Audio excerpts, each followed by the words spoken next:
elles arrivent sans prévenir, elles ne demandent pas la permission, elles sont là.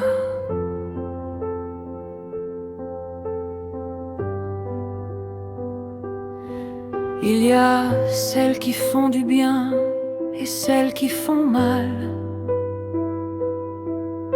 La joie, elle ouvre le cœur, elle allège le corps, elle fait respirer plus large. La tristesse, elle ralentit tout, elle replie, elle fatigue, mais elle dit aussi que quelque chose compte vraiment. Il y a la peur, elle naît d'un danger réel ou imaginé. Et puis la colère, elle arrive après l'injustice, après la frustration. Quand quelque chose dépasse la limite, elle brûle, elle secoue, mais parfois elle défend ce qui doit l'être.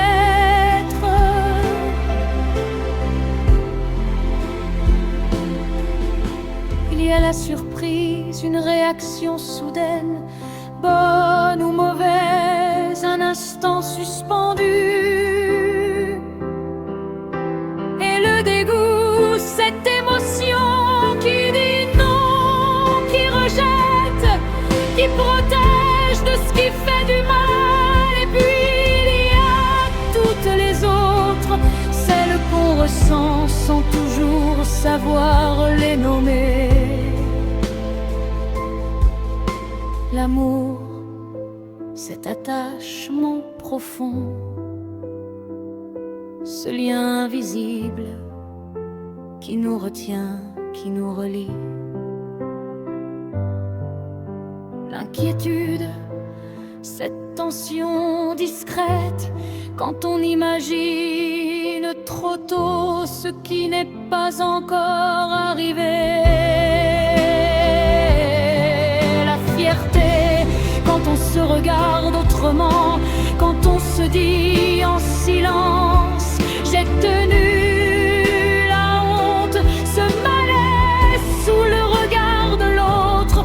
Quand on se sent à nu, exposé, la frustration, une colère enfermée, un besoin non comblé qui cogne à l'intérieur, la gratitude.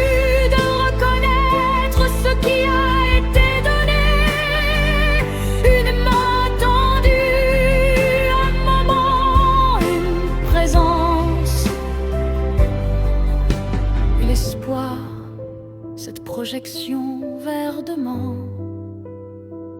ce moteur discret qui empêche d'abandonner.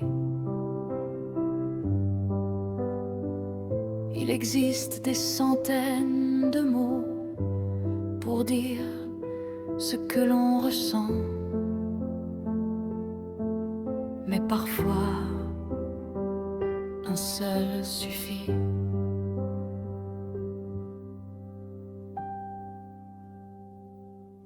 Émotion, elle nous traverse toutes, sans exception, et aucune ne mérite d'être ignorée.